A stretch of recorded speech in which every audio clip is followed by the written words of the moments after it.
Que faites-vous quand vous voyez que les gens résistent? C'est vraiment une question intéressante. Pourquoi? Bien, si les gens résistent, il y a fort à parier que le changement va mettre plus de temps à se concrétiser, voire ne se réalisera pas tout simplement pas. Il y a souvent à cette étape une certaine fatigue dans la communication. Cette partie, c'est exigeant pour ceux et celles qui sont porteurs et promoteurs du changement. D'où l'importance de bien choisir où mettre son énergie. Joëlle Boisvert, associée chez Gallings et exécutive très connue au Québec, a répondu à la question. Jamais, encore une fois, en attaquant l'individu. Ça, je pense que ce serait jouer dans le même registre et ça, c'est quelque chose que je choisis de ne pas faire.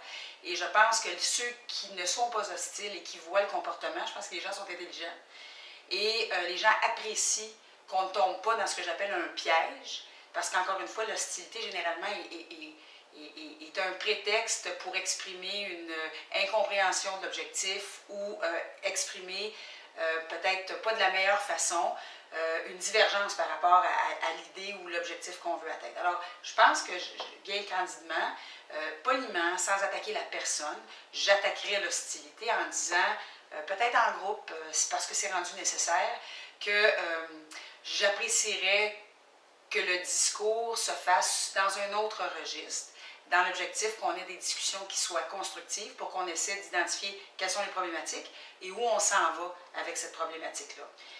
À tort ou à raison, mais je pense qu'en bout de piste, c'est ce que je ferais, notamment pour m'assurer que